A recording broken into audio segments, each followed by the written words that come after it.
Did you just call me a slur? Yeah, Dylan. Okay, that's a low-hanging fruit. How dare you? That was not me. What was that word you just used? Fogey? Yeah, I don't know what that is.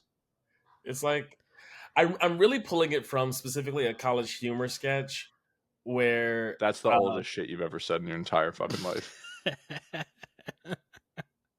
and I'll stand. I'm gonna stick beside it.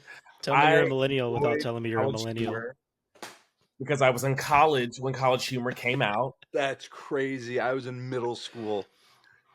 College Humor also employed some of my friends, Oh wow! Humble brag. Shout out to including College Humor. Quinta Brunson. Because I mean there were the offshoots, but like the College Humors, the BuzzFeeds, all of that was like the same era, and to be trying to make it out here in LA during that era, a wild time, a wild time. And shout out to Dropout TV. Go subscribe. Free press. But there's a sketch called "The Problem with Jeggings," and then there's been like a part 2 and part 3. It's really funny. But Oh my god! I know that. I know that clip. Yeah.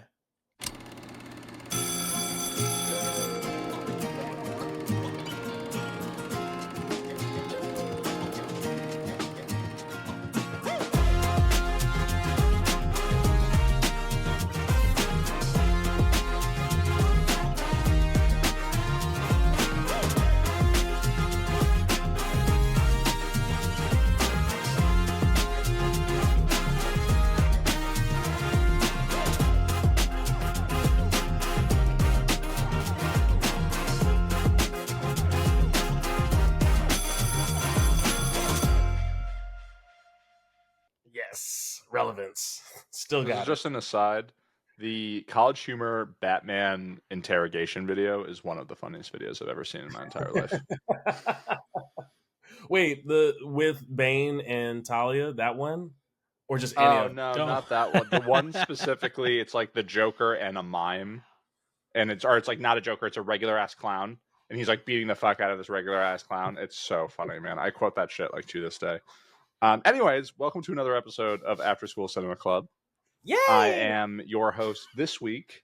Not as always. I am Dylan, the writer of the group. I am joined by Vaughn, the actor, and Jose, the director. Gentlemen, how are we doing? Feeling good.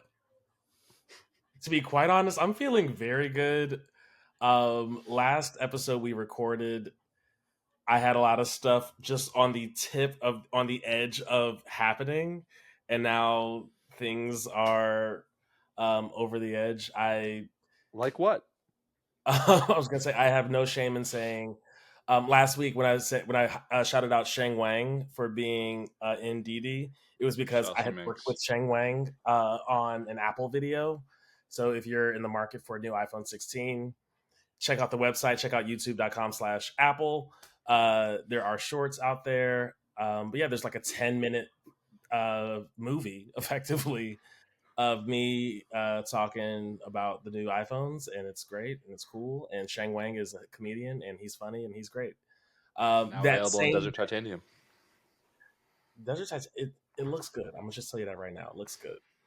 But this literally the same day the iPhone 16 video dropped, which was like the same day the announcement came out for the phone. I had a movie premiere that evening for a movie called Dracula's Ex-Girlfriend.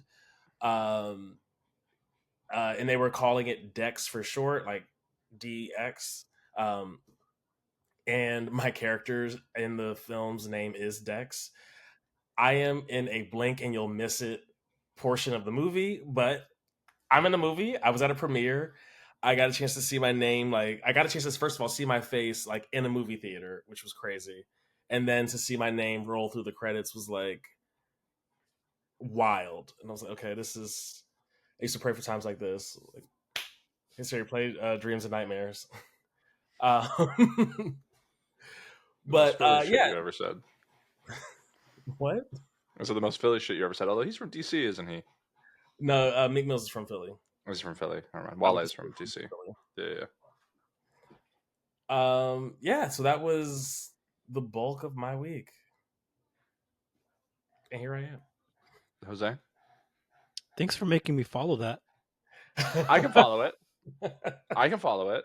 You know things that have happened this week, and I also have a lot to say. So if you want to follow both of those, I don't know. My weekend was Jose good. I'm sandwich. happy to be here. I'm just here so I don't get fined. I guess I can go, or do you want to keep going? No. I mean, hey, now that you're making me think about my week, fucking Carlos Sainz crashed into Checo Perez on the last lap of the Azerbaijan Grand Prix this morning, so that set off the beginning, and then the Niners lost to the fucking Niners to got the their Vikings. dicks kicked in. Yeah. Yeah, 97-yard touchdown. That Yeah. imagery. I losses didn't back know to that back. Checo last lap Last lap. did Last Sainz lap. Sainz was crashed he able into to him. finish? He crashed. Was he able Nope. to fit? They both Oh DNF'd. Yeah. damn! Yeah. Classic Checo's Azerbaijan, right? Checo's second home race, dude. Wait, He runs that shit. Baku? oh, okay. Yeah. I was more confused because I was like, is he Mexican and Azerbaijan? Like, I was trying to draw. It's like, what an interest. As someone that's like Irish Lebanese, I really dig when there's like two weird combinations of cultures, and I felt like that would have been right up there. No, he's just a king of the streets. He loves that track. He's been kicking Max's ass all weekend, literally fighting for a podium. Last Was he lap, ahead of Max yeah, he's been ahead of Max all weekend. and during the race too? I mean, Mm-hmm. oh wow. Yeah, there's a lot going on there. Tune into the After School F1 Club to go into that. But besides that, I'm good. Good. Fantastic. Yeah. And Dion, I'm also good. I'm really good. I guess somewhat professionally. My show is officially announced, Monday Morning Manager, which is going to be a YouTube show on the City Extra No E Just X YouTube channel, which is the website that I write for. Go ahead and subscribe. First episode is dropping soon. Hopefully by the time this episode comes out. Davina and I had our 5-year anniversary. We went and saw La La Land in concert. Wow. Happy anniversary. Thank you. So that's what we had happy done on that anniversary. day. I said it before we were on pod, and I was like, I'm gonna sound like an asshole. Doesn't count. I don't say it also Doesn't right count. now. I I was like, weird. the social pressures of like, God, I already said Yeah. it. I don't like seem like a suck up, but also Yeah. we're recording now. The fans in the subreddit are really gonna be like talking it all up. It's funny to say. And most importantly, I became a dog dad today. Rescued a beautiful 8-month-old French bulldog named Charlie. He's finally asleep, I think. But let me know if you can hear his many snorting in the background, and I'll see what I can do. But I think he finally fell asleep. Love that.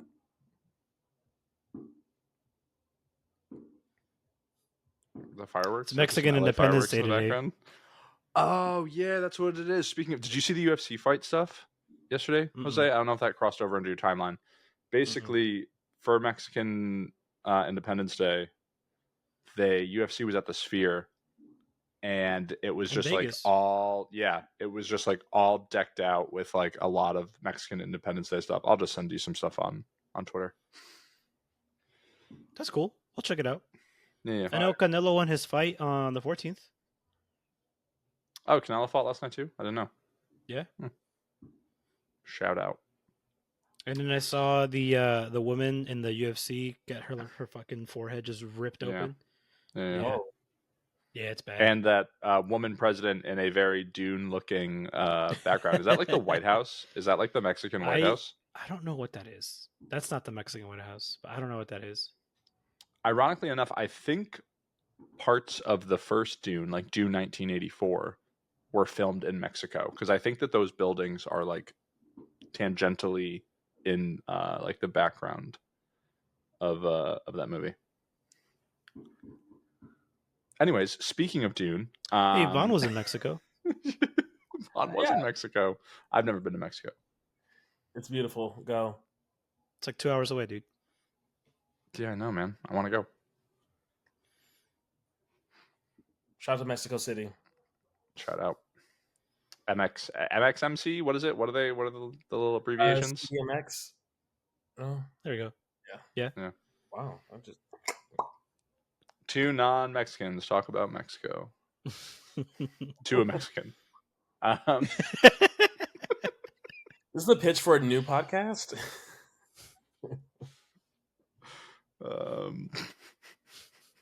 Alrighty. Anyway, speaking of Dune, Denis Villeneuve says Dune 3 is not like a trilogy.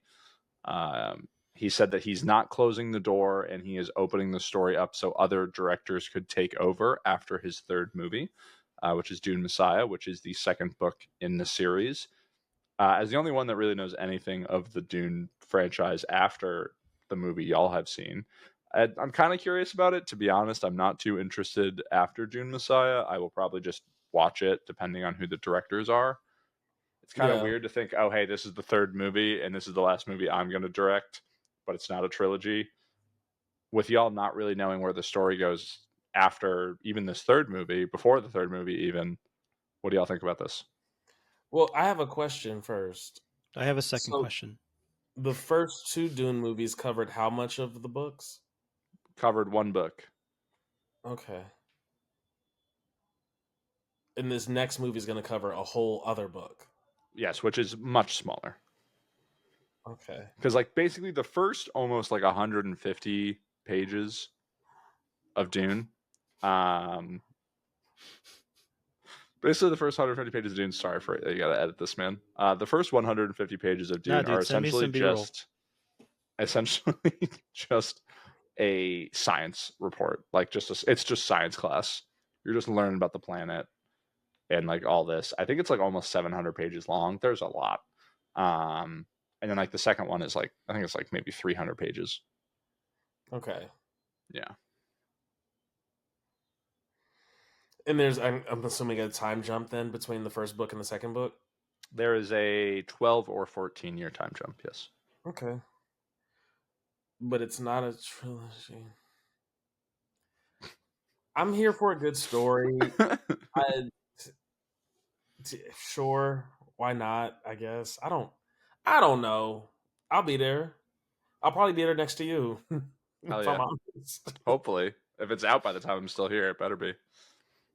My question is, when minor spoilers, when does the big worm guy show up? Like the guy who fuses with a worm. That's the fourth book. Ah, man. That So we is got at least two more movies before we get that. God Emperor of Dune, which is the fourth book. Which is, I think, then takes a and sorry for the crazy Dune heads, of which there are probably many that listen to this podcast, but I think there's a 1500 year time jump. I could be wrong. Damn. I don't know if that's mid book or between the third book and the fourth book. Yeah, I don't know. And then like in the fifth or sixth books, he just like rages against taxes. I think shocker, once he gets rich, just has a lot of issues with taxes. Huh. But And yeah, immigrants. funny how that works. Probably. I think if it's not a trilogy and this book is kind of liberal with or this series is really liberal with timelines, then it kind of makes sense. Because to me, I'm trying to think of other franchises that exist in like a broader fandom but are not self-contained. The only thing that comes to mind right now is like James Bond. Like you have like the Daniel Craig era, you Yeah. have like the fucking Pierce Brosnan era, right? So this is like the Or like Denny Alien. era. I guess I haven't seen any of the Alien movies, but they're Yeah. still all connected, and they still have Sigourney Weaver, right? Or are they like, do they still have Sigourney Weaver in one way or I another? think she's in just the first two or three. They don't reference like the character at all, or it's not like an X-Men thing where Sigourney Weaver is like the only person, and they just bring him back. No, because I could totally be wrong here. I think that all the other Alien movies take place in like a kind of a pretty significant timeline, like difference. Sometimes by like hundreds of years. Could totally be So wrong here. I've seen some of the Alien movies, but not all of them. Do people keep getting themselves in scenarios where they run into xenomorphs? Then is that just like thing that I people think trip because it's like into? it's like every few hundred years, so it's like people don't even know. I think, but So like every I don't 100 know. years, something happens. This one group like deals with it, and then they just like don't document Never their talk about it. They stories. never write it down. They never let anyone know about it ever. And it's just like, oh my god, what's this? No documentation Um, yeah. whatsoever. I mean, knowing just from the trailer of Romulus, like they just like it seems like they're just trying to like loot this crashed ship that just happens to have a xenomorphs on it, and they didn't really know. So that seems like that one of those kinds of things. But that takes But place, I think, after Prometheus, which is like the origin story of the aliens, from what I yeah, remember seeing a yeah. Oh, graphic of. But yeah, I'm cautiously optimistic. I don't even say I'm incredibly optimistic of Dune Messiah. I think it's going to be an incredible movie, and I can't wait. yay. Moving on next, HBO's Harry Potter series opens casting call for Harry, Ron, and Hermione with the quote, "We are committed to inclusive, diverse casting." So they're looking for children between the ages of 9 and 11 from UK and Ireland. They're looking for all races, ethnicities, and gender identities. So, fellas, what do you think? You're saying we can't shoot our shot to be Harry, Hermione, and Ron? They did not say any age, unfortunately. We can't be them as they are. But I want to bring in Harry Potter and the Cursed Child, which The play? was yes, the play, which I believe has consistently, if not exclusively, cast Hermione as a black woman. And the justification, this is one of the last good things that J.K. Rowling ever said, which was that when she described Hermione in the books, she really just spent a lot of time describing how like wild and like unkempt her hair was, like how large and curly her hair was. There was never any mention to her skin tone. They just happened to cast Emma Watson and gave her that hair, but Hermione is not required to be a white person or a white Brit, and I appreciate that they took that opportunity to circle back to that in Cursed Child. Um, I also think about, and this is, I was watching a clip recently about this all. We're not about Harry Potter, but just about UK culture, and the national dish for the UK is chicken tikka masala. So It's when a we great talk dish. about culture, what really are we saying? Culture of taking these L's.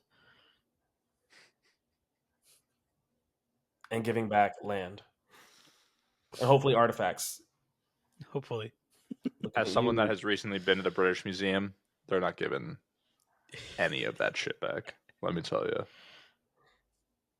And I don't think I would either. Oh, Not in me, because I would never have acquired it to begin with. But like, Mm. if I had the Mm-hmm. Rosetta Stone, would I give it back? Would I? If I could make money off of it, me personally, if like, yes, sure, give it back. But I'm gonna say this um to my friend Lebanese Dylan. Get your friend. Get your other half. He acting up. do you think the Irish half of me is like trying to defend England right now? Is that definitely Do not the we, Lebanese half? I'll tell you that. do we have to like gotta do the whole, there's a reason why we all speak English, not Irish. Anyways. I was gonna say we could do this. We could play this game if you want to. You're not gonna like how it ends. Um Quick the The casting Michael call Jackson meme eating popcorn. the casting call specifically only basically asks them to talk for 30 seconds in their own accent. Oh my god. A 30 short video telling us seconds. about yourself, date of birth, height, where you live, and describe any family member, friend, or pet that you are particularly close to. That's it. That's the casting. which I actually low key love. It Whoa. sounds like not a good idea. No, With a child actor, I think doing it in your own accent and talking about something I think it's actually kind of interesting because you're going to get them. I feel like you're going to be able to like Yeah, recreate that. but you got 30 seconds. You that's a can't long time. really. Is it? Someone Yeah. that just watched La La Land, they make a decision in a second. It, this is a linguistic thing that they're doing with this. Now, obviously, by asking them to speak in their natural accent, because unlike us here in the states, like there's some cultural stuff around accents that we have, but they literally all receive pronunciation in the UK, and especially kids at that age will start to learn how to mask their native accent. Um, and so it's really cool to see that they would be encouraged to just speak how you speak, and they're being that notion is being reinforced. And like, because I've had this happen. A friend of mine, shout out to Jack Wallace, is a what do you call? He's a vocal coach. He's a like dialect coach. He like tutors around all this stuff. And one of the big things that he talks about is the clearest way to get somebody to speak in their natural accent is to share a personal story, because you then stop thinking about like who you are and where you are in this space. You go back to where you were as a child, and for them, by sharing just a favorite thing about a family member or a pet or whatever, it's just gonna like literally allow you to just take the whole auditioning part out of it and just show up as yourself. I just, my heart goes out to all the kids who are gonna have a hard time doing that because of how every other audition goes, but for the ones who are gonna like pull through, it's exciting. I just think it's gonna be tricky. Are you saying my Yeah. California accent doesn't exist, Vaughn? Well, no, I'm saying it very much does exist, but you don't get trained. There's no training for you to not speak in your accent. Shout out to the Californians, the sketch on SNL. Pedro Pascal. No, it's not the Pedro Pascal one. Never mind. That's the like long running bit one. Never mind. Which one? Where I It's need to a go down to totally Air different one, One, which is so I why I take the stopped it. 405 down to Sepulveda, and I make a left on. Get off at Washington, off at the 10. I remember when the movie came out. I think Christopher Columbus is the director of the first one, and I remember him specifically saying that they were casting the parents as much as they were casting the kids, and they put a lot of specifics into making sure that every kid that they cast had very good parents around them with good intentions, because they knew how much pressure in stardom those kids are going to be behind. And I'm sure HBO is. I mean, it seems like they've done that with other shows that they've like cast kids in. I just really hope that's the same, because there's going to be a ridiculous level of pressure that is going to be taken to an even higher level in a post insane J.K. Rowling world. So I don't think Harry Potter fans are as toxic as like Star Wars and Marvel fans, though. no, I It don't. But sounds I like just think for the there's most part gonna, the fandom, like for the most part the fandom's kind of disavowed J.K. Rowling yeah, for everything that she's been saying. sure. And then if they cast a trans kid and that kid becomes the center of a global culture war, like I just hope that that kid's got a really good support system around him. I will say, with the tiniest bit of not insider knowledge, but just like personal experience I have, the kid who played what's his name, Ziggy. If y'all caught Big Little Lies, the show on HBO that had Reese Witherspoon, Nicole Kidman, um, All the white women. yeah, yeah. So there was like a thing about like what happened with this one kid, and like this kid was the product of some SA. It was like a whole thing. Anyway, that little boy, that actor, he sorry, spoilers for Big Little Lies. Oh, I'm gonna Uh, back out real quick then. Hmm? I'm just muted. You go. okay. Um, the young man, the little boy who played that character, went on to become young Sheldon in the Young Sheldon show, and I got a chance to meet him a couple times. Wow. So sweet, the kindest Bazinga. kid. You said what? Bazinga. Oh, nice. About Bazinga? What? No, he can't hear us. So you're talking about a spoiler, and so he wants to know whether or not the spoiler's done or not. Oh yeah, we're not All right, talking are about the y'all story. good? Okay, all right. Interesting. Um, What? are you worried about a spoiler from a show that's like 7 years old? I really want to watch it. I have really wanted to watch it. It's like I an heard it's really episode good. one thing. All right, well, I don't want to fucking know, man. Well, Don't be in that person. 2024, in 2024, an episode one, like it's the key I part of his like that whole storyline. Yeah, so I wouldn't want to know it until I experience it. I apologize. I apologize. Point being, he's a sweet kid. So is his mom. Bazinga. I don't want to touch any of that. Anyways, so second to last bit of news: Pharrell did not tell Jay-Z, Gwen Stefani, and everyone else that is going to be in his Lego documentary movie. Did not tell them that they were going to be Lego characters. Simply wanted them to just tell their stories. Reason being, if he told them they were going to be Lego characters, it would influence absolutely everything that they said, and he wanted it to be as like true and real as possible. I'm very confused as to why this music producer and artist from the 90s and 2000s is making a essentially Lego documentary that like is low key targeted for kids. I have some like weird reasons as to why he's doing that. But what do y'all think about that? Jose, I'm just curious to hear what do you mean by that.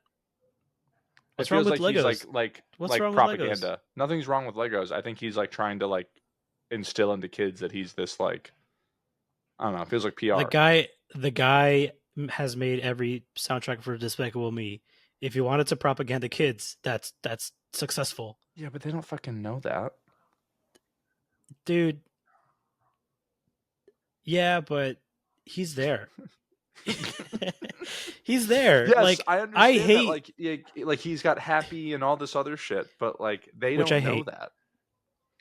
That song gets played too often. it's a good And I song. think he's in Trolls too. No, he's in Trolls, or is that Timberlake? That's Timberlake. They've worked together though. But You could tell me that he produced that. It looks like he's produced every song that's ever happened since about 1995. So you could tell me that he did. Yeah, he's there. What propaganda does he need? He's earworm. He is Mr. Earworm. He is the guy in God Emperor Dune who turns into a worm, but it's an earworm and he goes inside your head. Speaking of earworm, real quick, sorry, Vaughn. you're good. I like Chappelle Roan. Chaperone. Her Chappell Roan. music, her music is the definition of earworm, and it's fucking crazy. Anyways, Vaughn.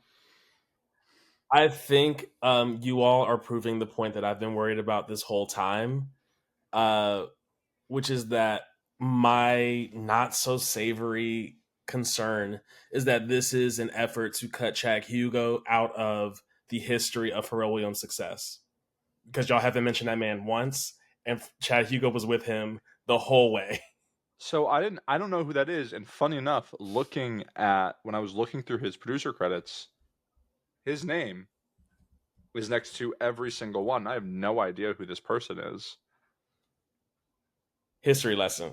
And this also goes into, oh, great. And I get why that happened. Also from Virginia. Yes, no, maybe. Yeah. I just saw a headline from a couple days ago that there's a lawsuit going on. Yep. Yeah, so Oh story time. wow, And this is this what I is wanted to start to get so into. story time with Vaughn. Story I'm so time. Story time. excited. Yeah. So, we'll go from the beginning and we'll come up to now. and you'll get all of this when you watch the documentary, but probably you'll get it on a slanted view. Pharrell Williams and Chad Hugo were friends that grew up together in the Virginia Beach area. They then, I think there was a contest that they won to be able to like produce a track with Teddy Riley, who was another huge producer from like the 80s and 90s. That success is what launched them into like the stratosphere. So that's what got them in front of the Jay-Z's, the Snoop Dogg's, etc. That's what like, brought them into the forefront. The key difference is Chad Hugo didn't like the spotlight whatsoever. He just wanted to make the music. So we have Pharrell, who like we knew as an artist, but we also knew as a co-producer with Chad Hugo, who just wanted to be in the background.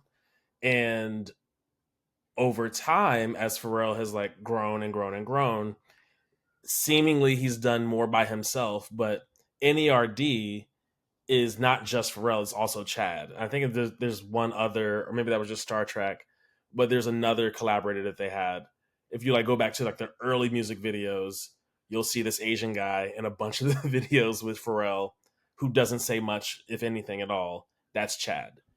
My concern, I was like, why tell this story in Legos? And then I realized if you tell this story in Legos, you have the freedom and flexibility to cast whomever as whomever. And yeah, you might get Gwen Stefani to play herself. You might get Jay-Z to play himself, but you can also get, because you can't tell Pharrell's story without having Chad's perspective or having Chad's voice in it. And what if they've cast someone else as Chad Hugo? And you don't have to use any of the images, especially given this lawsuit that's happening right now. You don't have to use his image because you're using a Lego to represent him. And so for people who know Happy, who know the Despicable Me, who know Joy, all the stuff that Pharrell's done, I'd say from like the 2010s till now, none of those people are going to know who Chad Hugo is or going to care. And I think this is a very, I worry this is a sneaky way to cut Chad out of Damn. history. What's the lawsuit about? That much I'm not as aware of. I I believe it also has. I could just click on the article. Please, yeah, give us the deets. It seems that it's about the Neptune's name, and Hugo is accusing Pharrell of fraudulently seeking sole control over their trademarks.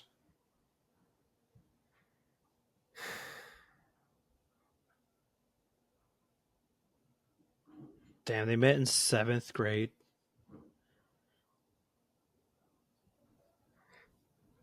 Yeah, dude.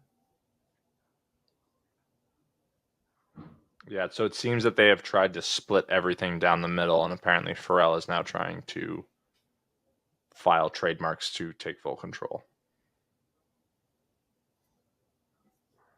I don't like it.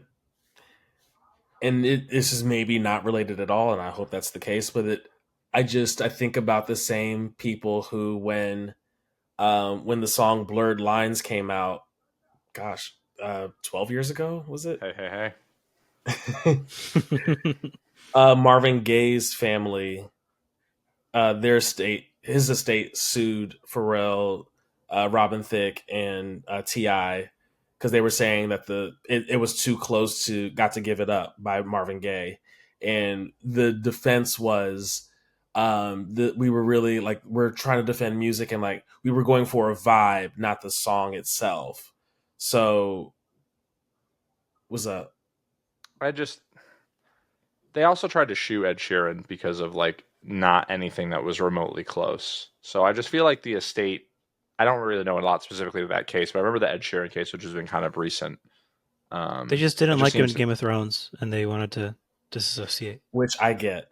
I will say for me, like given yes, I think two things can be true. I think they could have been way out of their gourd on Ed Sheeran case, and they were well within their rights on the Pharrell case. Because fair. Got to Give It Up and Blurred Lines, it is the same beat. Yeah, and that's fair. And I think that It's not from what I modulated. remember too, I think Robin Thicke just tried to say he was really high during the entire process, and I think that's how he tried to like avoid any blame. So Thick was high, and Pharrell was just chasing a vibe, not the song itself, and they lost. Fair. But yeah, I just looking back, I'm like, okay, if he would say and do that for that, then what else could be true? Did you guys see the PETA protester crashed his screening Who's because he screening? does Pharrell's screening. Oh, because of all the fashion stuff? Mm-hmm. Did you see Louis Vuitton's newest collab? Is that why? No, and now I got to What's look it up. what's the So collab? for the newest, like Pharrell, I think is like one of the creative directors of Louis Vuitton, and they basically are making like French bulldog purses. They basically look like gimp suits for French bulldogs, but if they were in like Louis Vuitton, like Oh, canvas. I did see that. You're gonna get Yeah, one for Charlie. Well, I got a spare few $1,000s laying around. That's definitely not going to go to his fucking medical bills. you be nice to my friend. Yeah, I haven't met him yet, but still. Swing by on Tuesday if you want.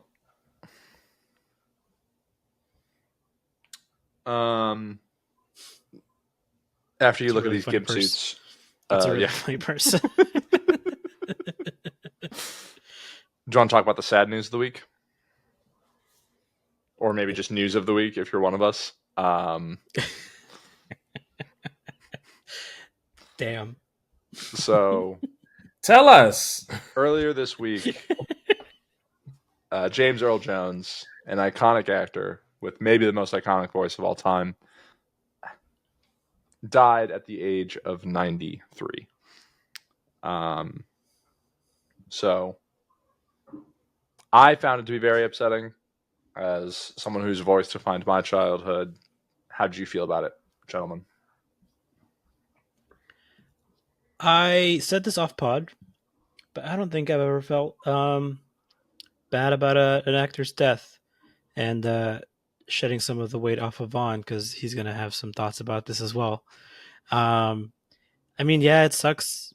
People get old. People die. 93. Like he's lived a long, um, fulfilling life. I hope. I mean, definitely. Um, I'm surprised he. I'm surprised it's not like a Mandela effect thing where people thought that he died sooner. TBH, because I would hear his voice in something and be like, "Oh wow, he's still around. Like that's cool. Good for him." Um, but I saw something on Twitter around when he died. Every original Darth Vader actor is now sadly passed away. He was the last Is one. David Prowse has David Prowse died? That's like who was Hmm. um Like the actor, the yeah. stuntman, the voice, every original Darth Vader actor, R.I.P. Yeah, if you ever go back and listen to, I think his name is David Prowse, who was the Yeah. British guy that was like in there. If you listen to his voice, thank fucking God George Lucas was like, we got to change this. Because my God, yeah, he won an EGOT. James Earl Jones. Yeah, the Oscar is an honorary award, but deserved, but like, Yeah, I'd say count Mhm. it, yeah, Yeah. especially but he's given that won 3 historically Tonys. the Oscar, the Oscars, the voting block of the Oscars was one very specific demographic. So yeah, like a wider variety of What do wasn't you rated. what are you trying to say?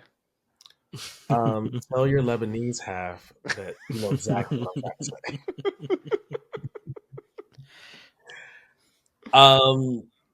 Yeah, and I think and you said 3 Tonys. 3 Tonys, one for Fences, and um, The Great White Hope. Yep, I was gonna say was Great White Hope one of them. Yeah. I also won a Grammy for that. Oh, sorry, yeah. Is has he given his voice likeness away? Because I feel like Darth Vader's in Yes, everything, right? he did. Yeah. He Okay. fully did. But I also think he did it because I talked about this with Bond the day that he died. I think he did it a long time ago, like way before like anything of like AI rights were even like it was a talking point. I think he did it like a very long time ago. Yeah, he did it. Maybe at the latest, I want to say 2018, possibly Oh 2017. Because I wow, know it was like a year before even like the Lion King movie had come out. the new And I one, remember right? The live not action knowing one. if he used his voice or they used the like AI to do it. The live action movie. Yeah, yeah, yeah, live action. For me, I'm kind of with you, Jose, in that like he was 93, and so I don't feel like I'm like he lived a life. I also know that he has a theater named after him on Broadway. And when I think about like legacy and my life's work and what how people like are gonna remember the like what I've done, what I leave behind, you've got some of the most iconic performances. I mean, Troy Maxon in Fences is I know probably way, way, way, way, way, way, way lower on everybody's like list, but like Troy Maxon in Fences, um, obviously Vader, Mufasa. He played. Oh, why can't I think? Was his character's name Big Daddy? I can't remember the character's name in Cat on the Hot Tin Roof, where he like played opposite Felicia Rashad. Like he just on stage and screen, he's been a behemoth for the bulk of his life. Like I I'm not sad that he's gone because I don't feel like we're. It doesn't feel like a life cut short. It feels like a life well lived. Yeah. Uh, I have cried when other celebrities have like passed away, and I think that is the difference. That I feel like it's a life cut short versus a life well lived. Did you cry when MJ died? Yes, That's for a fair. couple days. MJ, Prince, Hmm. Whitney Houston, Hmm. and Lee Thompson Young, who was the famous Jet Jackson, but um, he took his own life in like Oh my gosh. 2011, Yeah. 2012 maybe. Oh my god, he was. I know him from Friday Night Lights. Yeah, yeah, yeah. That was another one that like I'm so I sorry. I thank you for your condolences. That It's was so another loud. one that It's so loud. I'm sorry. because I think about like what I often think about legacy and what I'm doing and uh, what I'm leaving behind. And I think we all want to like have left a positive mark. And you know, we talk about leaving the world better than we found it and all that stuff. Buddy. On pod. It's a thing that a lot of people say. I get you.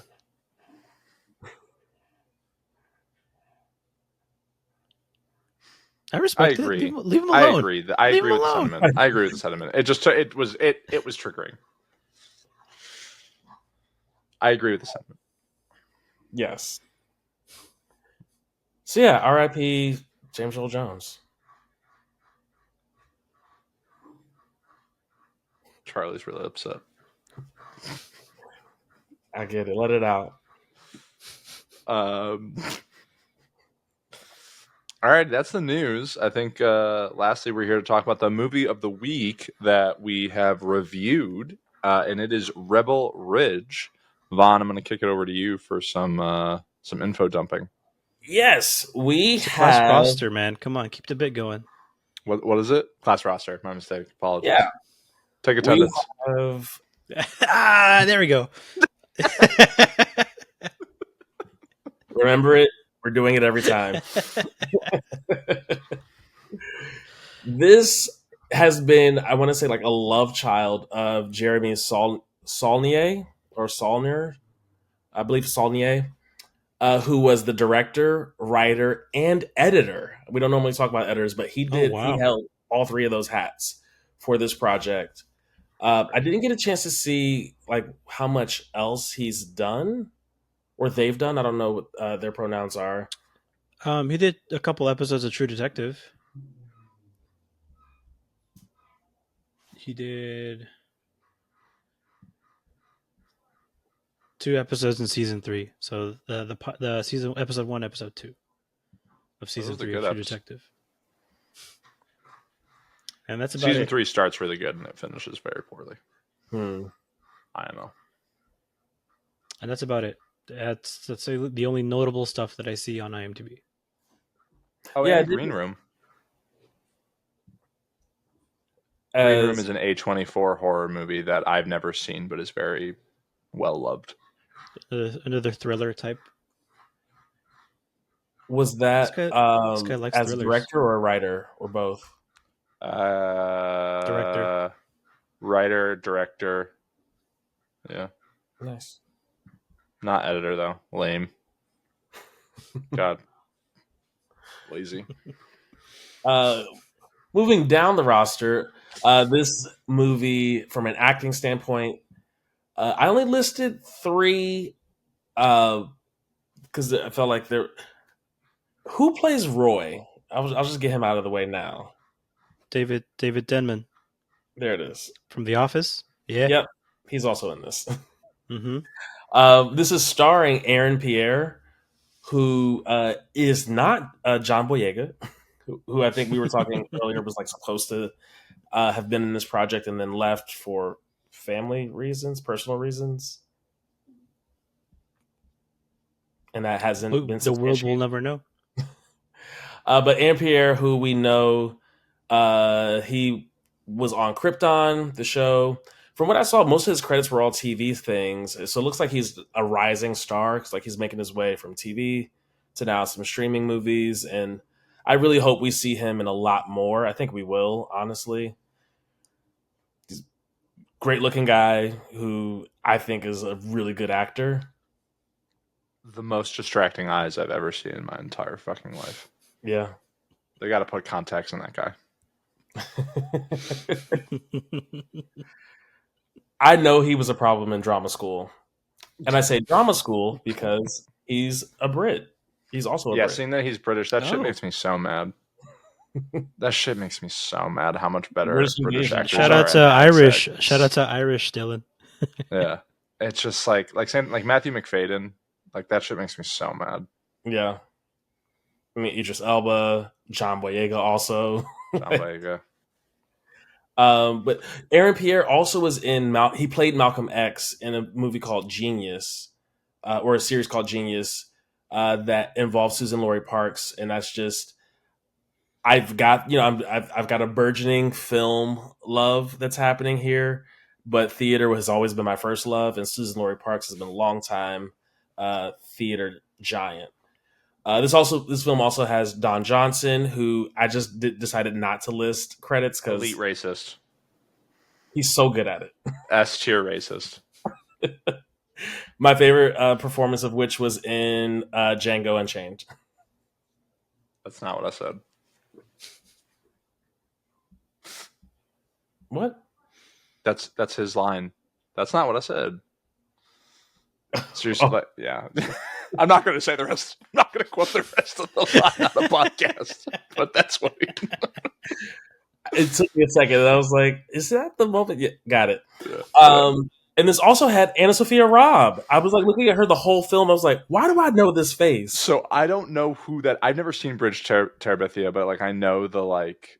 I like know the movie, and that Davina was like, "Oh, that's Anna Sophia Robb," and I was just like, "I don't know who." And then she said Bridge Terabithia. I can't even believe she like remembered that person's name. And they're in the Charlie and the Chocolate Factory. Yep. Also, What? Race to Witch Mountain. Oh wow, that unlocked. Looking at that on Wikipedia, that's just like a whole memory hole that I haven't thought of in 16 years. Right. You mean the Rock movie? Correct. The very same. And then I do this so that folks know who we're talking about, but I just had to throw this in here. She played Ariel in Sofia Coppola's The Little Mermaid, which I was like, this was a thing? Hmm. Wait, what? Yeah, it's in her IMDb credits. I was like, Where in definitely in mentioning. what in a movie in I think it was a film. I didn't know Sofia Coppola did like a Little Mermaid thing. I didn't know that was a thing you could do. Well, I guess if it's a grim fairy tale, then you can do whatever you want. Sofia Coppola's Little Mermaid. I think it's a it's a video. Was it a music video? It's a 2 minute long YouTube video on from Funny or Die. Oh, Jesus. shout out to them. They're dead Remember too Funny or now. Die? It's got to be. And it also might be Funny or Die, that Batman video. It might not be College Humor, just to No, I think tie it's it a all college back. humor video. No, I don't Maybe. think it is. That's the same shit. Yeah, I was gonna say they were No, because all. Funny or Die wasn't funny.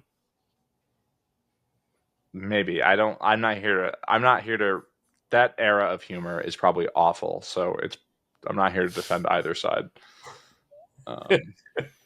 You don't like Um, Dinosaur Office? those were the folks I wanted to highlight. I don't know if I missed any other people. No, I But think you're yeah, good. let's talk about it. What'd y'all think?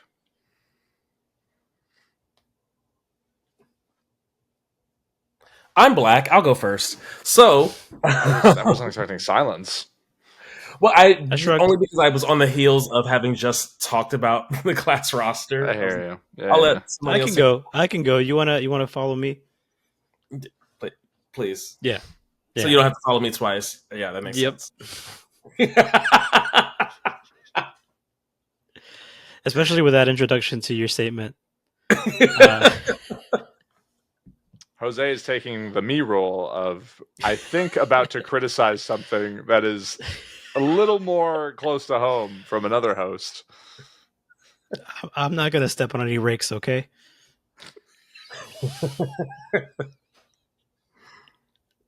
Shout out to Sideshow Bob. I thought it was okay. I think I have an idea of what you might talk about, Vaughn, which is something that I kind of saw that they were trying to do something about. Like, I think you, especially Vaughn, also talk about like seeing a movie through the lens of what were they trying to say, or what were they trying to like accomplish at the end of the day, right? Right. And like, I get the whole racial Southern crooked cop thing. The bad guy gets their comeuppance at the end. The good guys win. Spoilers, but I like the unique concept of not like being an action movie without guns. Minor spoilers, but for me, a lot of the problem is just the pacing. There's a lot that happens. It feels like it's two 1 hour episodes that just got melded into one 2 hour movie, because a lot happens in the first half and a lot happens in the second half, and the middle kind of just exists only to make the first half and the second half kind of work.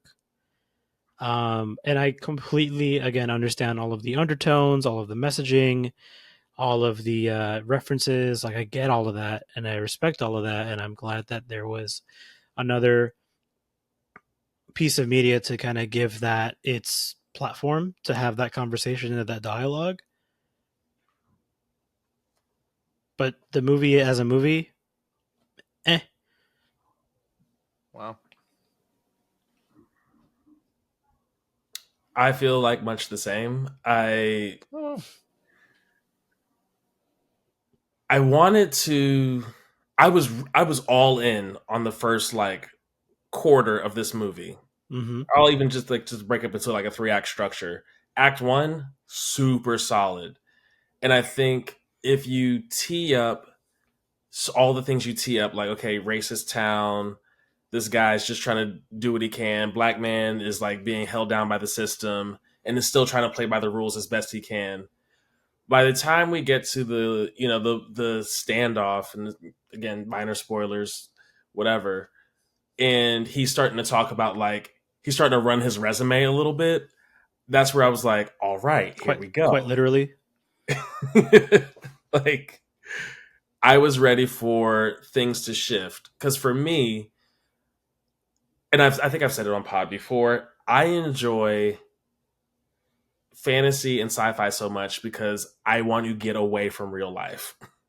So when I watch a movie that is so grounded and rooted in real life, at the very least, if you set up how racist this precinct is of cops and how much this, like, one man army is, like, being oppressed, if you set up how terrible they are to him in Act 1, I need to have him kick one of them off of a roof in Act 3, like, at minimum.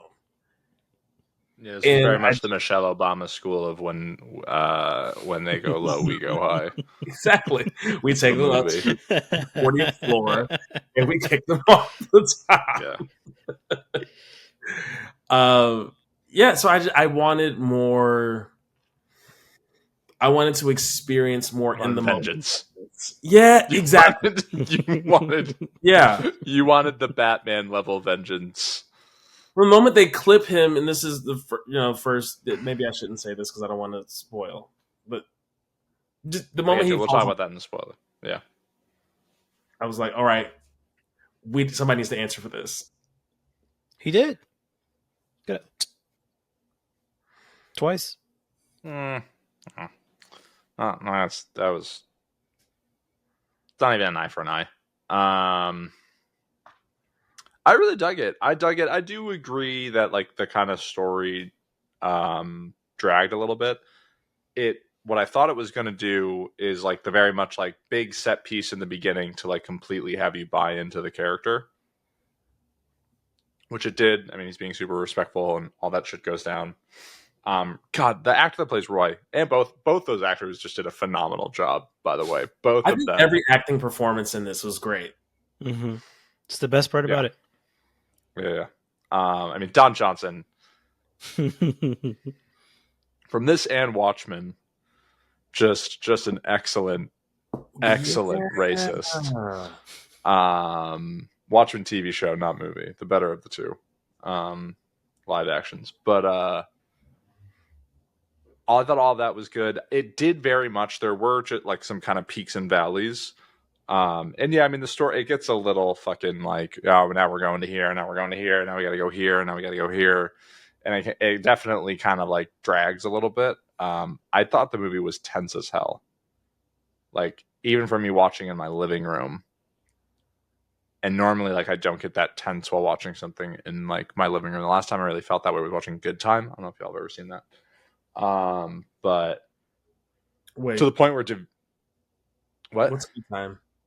It's the Safdie brothers. It was the movie that they did before Uncut Gems. It's stars Robert Pattinson. Oh, right. Oh, yeah. Very good movie. Very, very good movie.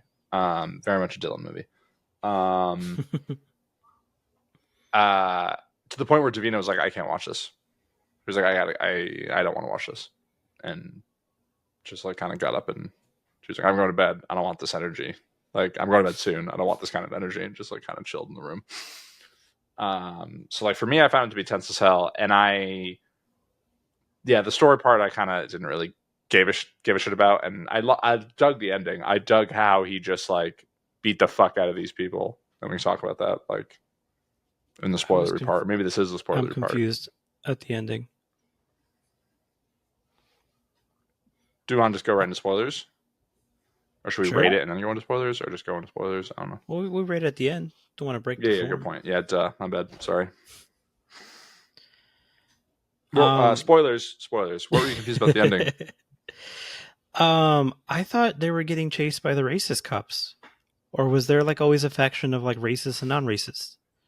So I think that basically once Roy takes the gun out, the way that I took it, Roy takes the gun out, And then when Roy gets shot, I think everyone just freaked the fuck out. But like basically, it was just following the chief at that point. It's like he just fucking shot one of our own. Mm-hmm. Yeah. This is fucking crazy. Mm-hmm. And then when he's like, "Oh, you all saw him. It was one of you two shot," and is like now already deflecting blame. He just kind of and he's like, he's super powerful, running for sheriff, yada yada yada, and then so basically he's trying to save.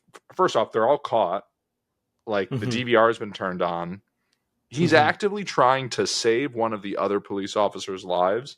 And then so when I think her name is Jessica, or I think Jessica Sims, that's the woman's name. When she fucking pulls a pit maneuver, also that fucking cruiser is never going to pull a pit maneuver on an SUV. They could have easily just reversed that and had her driving the SUV. Anyways, sorry, as someone that Oh watches man, LA Crown police Vics, chases, Crown Vics, mm-mm. they're workhorses, dude. Crown Vics are top tier. I watch police chases on Twitch in LA often. Trust me, they Hey, ain't send me the pulling link, that. dude. I miss them. Yeah, I miss I'm police not shit, chases. worldwide wob on Twitch and Twitter. Anyways, like that's maybe with a Crown Vic, sure, maybe, but like not on an SUV. That was like a small little thing that I like frustrated me. It was kind of just like it was cheesy, where it's like that's an escort, but like the movie's kind of cheesy, so like it just kind of worked. But that's how I took it, is like, oh, the chief's out of the way, let's just fucking save his life, and everyone can kind of like just blame it on the chief, corrupt Mm. chief, and we all just get to, But you know, I thought they were all corrupt, because it sounds like this was a systemic thing of cops fucking over black people and then like figuring out a way to just extort them for money. oh So yeah, I I thought don't think they were good everybody was in people. on it. Yeah, absolutely. But I think and then I enjoyed the storyline of like you try to pass laws for the right way, and it's like this is then what happens, and Yeah. it's like when you don't properly regulate something, and then how it can like it's very much in a way. I mean, not exactly. It was like it felt like Reconstruction in a way, almost like of just like They were rebuilding the precinct. sure, but just like kind of in this way of like we've passed something, but we haven't really then taken care of like what the next steps look like, and then just still just like this new way of creating the same type of terrible structure with the new laws. Yeah, I Yeah. mean, if you're gonna be talking that this is the theme of the movie is Reconstruction, the fact that they're rebuilding the jail next to the corrupt precinct, that just the parallels are there. Am I the only one seeing the parallels here? No, Yeah, I you're get you. on it.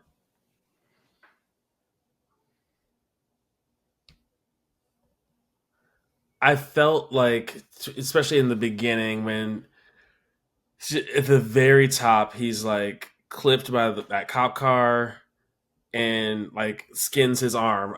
From that moment on, I'm like upset. And then just to watch all that play out, I almost had to like take a beat, just be Yeah. like, okay, this is what we're doing.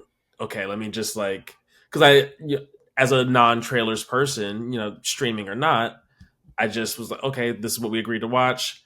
I hit play. I knew it was action. I knew John Boyega Mm-hmm. was supposed to be the guy, and then wasn't the guy. I would have Mm-hmm. loved to see John Boyega in this, by the way. I think he did I think phenomenal. they got it right, but yeah, I'd be interested Yeah. to see what choices he would have made. Mm-hmm. Because he's really John Boyega is so good. Um, Yeah. but yeah, the it's not enough. None of it is like to fight the system in this way. I had a hard time suspending my disbelief for as like grounded and rooted as all this is. Why not just kill this black guy? I think because they're like sick and they wanted to like draw it out. It seems like they were waiting to kill him until the scene with the truck stop. That's when they were going to kill him, when they do the whole gun toss thing and they Yeah, like yeah, yeah. block off the road, and he's like the like fucking comic book villain, like, oh, you know why I didn't turn my lights on? Turns the dash cam on. Now I'm gonna try to kill you after 5 seconds into letting you know I'm doing something that can't be recorded. Like, I get they have to do that because it's a movie, and like, but then that sets up the lights being turned I on later. understand, but I like it's just it felt like a Bond villain. You said the I movie was cheesy. Yes.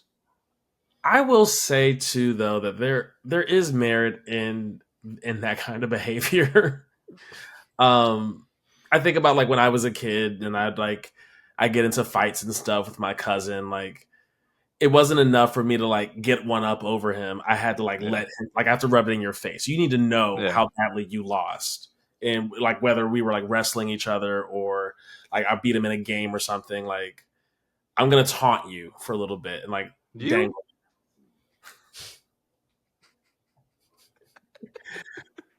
watch your mouth. Watch your mouth, man. But yeah, I like it is a thing that humans experience. It's not coming from nowhere, and I don't think it's just a movie thing. Yeah, that's fair.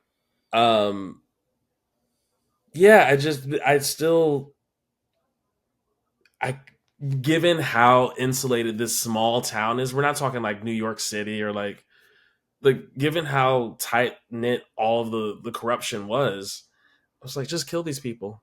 These little people in your way who are already on the outskirts of society, like the paralegal, soon to be lawyer friend who has a history of drug problems. Just shoot her up with heroin and leave her out in an alley and just like let her be found dead. Let all these people just be found dead. Why not? The corruption seems to be so secure that you could just do that. Yeah, weirdly, and it's like now we can finally do it. We can like pin the whole thing on her. I do wonder. I wonder what the OG script looked like, and then if they were like, we don't want in an election year there to be a movie of a black guy killing a bunch of cops. I And I'd mean, be I think I saw curious to something. see. I think I saw Maybe something that was somewhere John that the Boyega. John Boyega was director. like wanted all that, and they dipped out. No, I think I saw something that the director said he wants to make an action movie without killing anybody, which explains the character of, Terry, because mhm. he's a martial arts guy. But another thing that I had a problem with that was that doesn't really get to shine that much. Like he has that face off with the chief in front of the precinct, and then we don't really see his martial arts until the end of the movie when he's in that standoff. So I figured in watching it, like yeah, there was the whole thing with the cops kind of setting up that narrative that he is an outsider in here. These cops are bad. ACAB, I get it. Um, this guy's clearly ex-military. He's got something about him that he just gives off that vibe. So he has some special skill. Okay, now we know that special skill. Now he's going to go ahead and just like flex it throughout the movie, but he doesn't really flex it until like not even the end. I mean the end, but that's it. Well, he And flexed it's it the not first as time. yeah, He but that's flexed it it. the Yeah. well to an extent, but they had to like pause it there because there was those whole bunch of other just like dudes with guns, and they had to like concoct the little like escape plan. Mm-hmm. And like they have guns the whole time, and like unfortunately, like you can't outrun a bullet, but he can like what I mean. When he's got you in a phone booth, you're good. But very rarely at that point were they ever going to let him get like close to him. Yeah. Give me some solid snake action. They're breaking into the precinct to steal the SD cards. Like show him sneaking in and being like a close combat, like a CQB kind of guy, just walking in, taking people down. I get you. Yeah, I had the It, same gripe.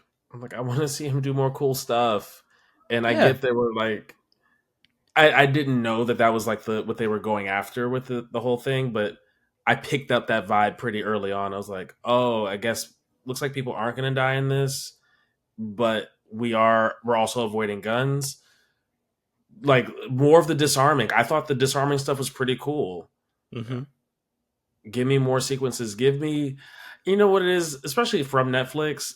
If you give me a Daredevil hallway scene, now that I know you Yeah. can expect it often. I think the other thing, I've never you know, watched Daredevil. what I know. It looks really good. I know. It's not like yeah. I think I you'd haven't watched enjoy any it of really the too. Netflix stuff other All than of the Defender stuff is really good, dude. Except for Iron I Fist. watched most of the first season of Jessica Jones, which was solid. Yeah, Dude, Shout out Luke David Tennant. Cage, top tier. yeah. Yeah, it looked good. Circle back if you get a chance. Yeah. I wonder too, having done the class roster, how much what this could have looked like if there was a more collaborative experience instead of it just being so siloed with one person. Like this guy directed, wrote, and edited. And editing. That's like a that to me too is like I guess with not wanting to have I see both sides of it, but sometimes it's nice to have another set of eyes on something, Yeah. you know? And for a studio like Netflix to, you know, they're churning stuff out so often. Like there's no way that the quality control isn't there. So I think I you saw it had have a. to state it. I think I saw it had a budget of 25 mil. So God damn, yeah, that's a lot. 25 mil is a lot. I mean, for a movie that takes like they look where it's.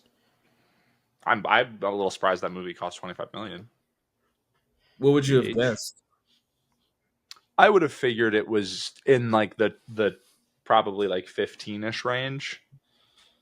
You know, Don Johnson's the only one that's getting a check. You On the know, like no director, one he's writing, directing, and editing. that's saving money. You know, Maybe just getting a bigger piece of the pie. and totally, yeah. And I mean, it is, and also it's like that's. I mean, that's how streaming always is. Streaming movies are always more like elevated. I just didn't think it'd be 25. That's all. I don't know that I gave, and maybe that's a good lens for me to start to have because I know we've had several conversations about budget on here, and I'm never thinking about. It. I'm just like, do what it takes to make it look good. But yeah, for if this was 20, like if I would have had to guess, I would have probably said 10. Yeah. Oh, and what's his name? Old dude from Succession, the judge. Oh yeah, yeah, yeah. Oh yeah, yeah, yeah. Yeah, he probably got a little bit of a check too. But yeah, I enjoyed it. If I don't really have much else to say. I dug it. Not amazing. Enjoyable. It was definitely a Netflix movie.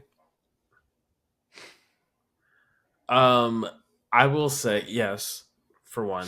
Two, I had this thought, and I was like, I was thinking about something you said, Dylan, when we were talking about Dee Dee.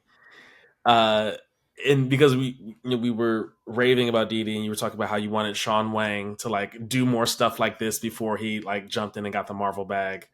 And obviously, this is different because I'm thinking actor, not director.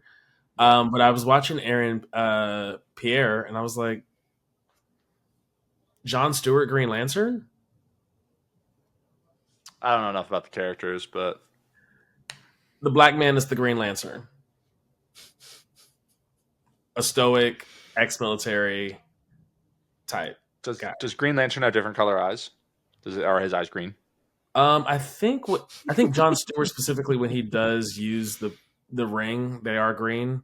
But I think that was also part of why I was like, this man and these eyes. His He's those got the eyes sauce. are quite literally otherworldly. I can't tell if he's a good actor, not in a bad way. No, he's got the sauce, dude. He's a Yeah. good action guy. Make him He's James a Bond. good action guy. Make him He is James a Bond. very good action guy, wholeheartedly. I just I don't know if it was the script or what. I just like I couldn't figure out with certain things, or just like his like presence. Like it's just it is very intense, and it fit that character like super well. I just want to see him in other stuff. Yeah. It's not that I didn't think that he was bad. I was just like I couldn't tell if he was just like very much doing such a good job of just like giving soldier, and maybe that's just really what it was. Um, Mm. He was But like giving yeah, like some of soldier. the stuff, some of the like dialogue that what's her name had, Anna, whatever her name is, Yeah, it was Sophia. just like some of it just got like kind of clunky. Like it was just like very much like yeah, here's the exposition dump and like here's the this and Yeah. um, but yeah, He's got the action sauce. I don't think he's got any of definitely, the. I don't think he's got definitely. range, and he'll probably have to lean into that. Like I'm thinking of when he talks to the other racist cop, and he kind of like mean mugs him to meet up at dawn, and then he hangs up and he's like, "Did I put too much sauce on that?" I felt that that delivery was a bit rough. Like I get the intention behind it, but there were other bits where he tries to make a joke about something and it just doesn't really land. Yeah, I'd want to see him in other stuff. I hold British actors to like. I just feel like they're 9 times out of 10 just like a lot better than the average American actor. Well, to be fair, you're seeing the fact that you're seeing these British actors means that they are top tier Yeah, actors yeah, yeah, yeah, yeah. compared to like the actors that the Brits see. It's going to be the same thing. Yeah, that's a good point. That's fair.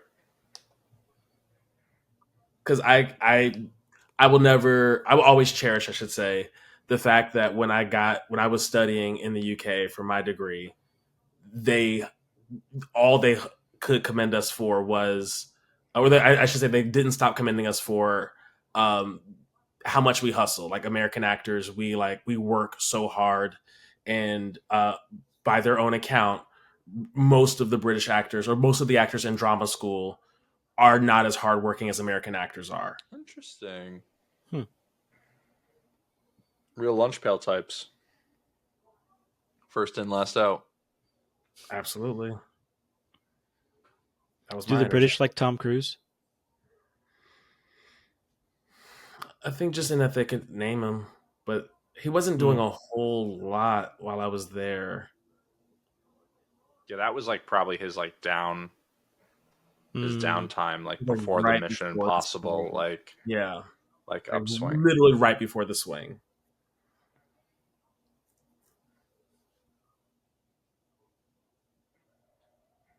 What do you want to rate it? I can go first. Oh, 6. This was this going back to school. I asked you for a midterm and I asked you for a final, and in an effort to pass both, you combined both your essays together. Like the whole bit of him trying to get money to get his cousin out of jail, top tier. His like somewhat shady connections to this Chinese restaurant, like yeah. maybe he was like doing side jobs for him. Maybe he was a bit of a criminal. Maybe he was a mercenary for hire. Something. Like that mystique around it, amazing. And then just the whole revenge arc in the second half, amazing. But that in between bit where he like is like okay with like leaving the girl The for the dead, and whole then just thing like with has to come back. Like it's the just ultimatum with the truck made no sense. I was like, Yeah, which the truck was more than likely connected to something else, either yeah. with the Chinese or with the Chinese restaurant, or or, nice cleanup there. or with the racist cop. Maybe the racist cop like called ahead and was like, "Hey, Jose this guy's gonna Vance show over up." here with fucking. Oh no, that's what the JD was for the whole time. Uh, I'm gonna fix it in post.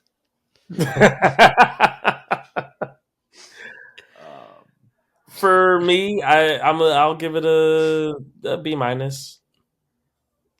Yeah, maybe 6 out of 10, 6.5. there was a brief moment where I was like, "Is this a -10?"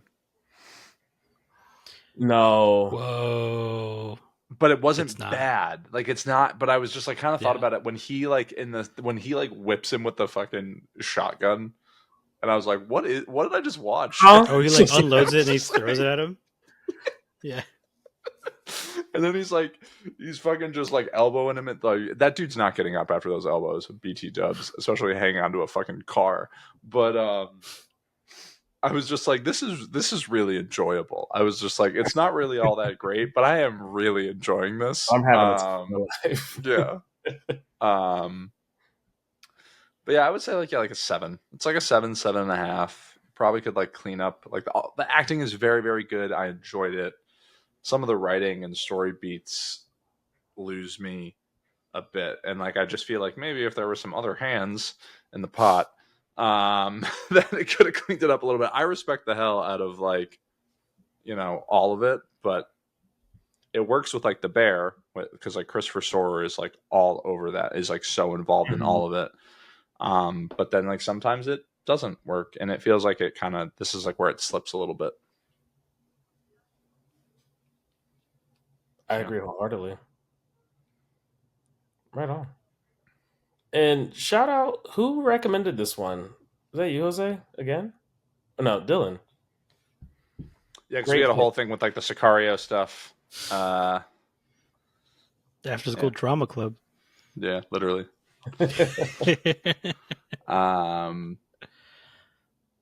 Yeah.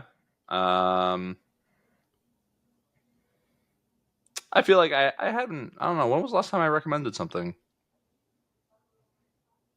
It's been a minute because we haven't seen movies. Yeah. Also that, and I also feel like post Civil War, it was Civil War and something else. Oh, you did. You took away your right. Yeah, you took away your rights. Kindness. Yeah, After Kinds of Kindness, I was like, hey, let's pause for a little bit. Yeah, because Vaughn, it was like Civil War and Kinds of Kindness almost like back to back, and I was beginning to think that Vaughn might never ever talk to me again. Yeah, which isn't true. I would just like if we continued down that path of those kinds of films, I would have to like hard counter and be like, hey, not just like an Inside Out or a Kung Fu Panda, like we're watching Sophia the First, goes to first grade or whatever. Like we got to balance. Coco Melon. Coco Melon. I hear you.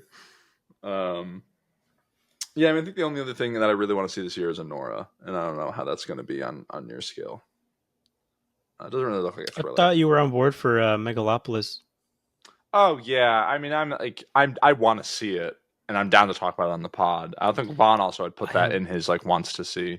Yeah, I have no idea what that movie is. I think I just neither do I. That's about time, and I'm just the CG looks bad. I'm here for it. Yeah, it does.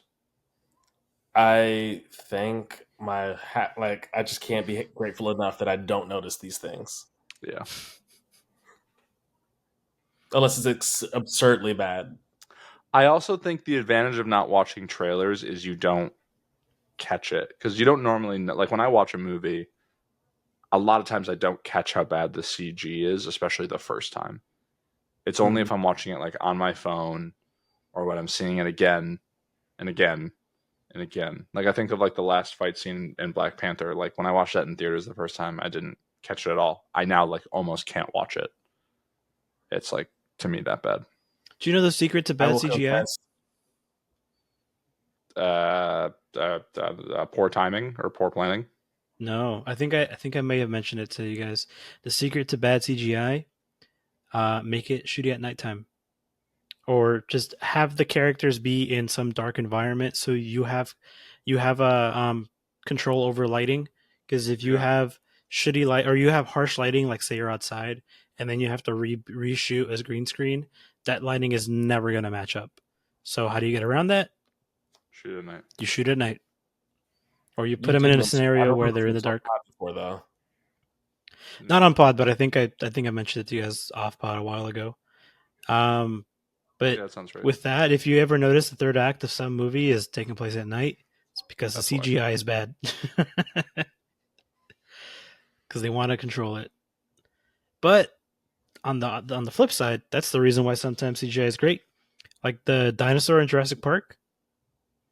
The first time you see the dinosaur, it's shot at night and it's raining. It still holds up to this day. Amen. Shout out. That's the pod. Subscribe to the YouTube channel. Subscribe to the YouTube channel. It's so good. Follow us on Instagram. not on the other platform that we don't talk about.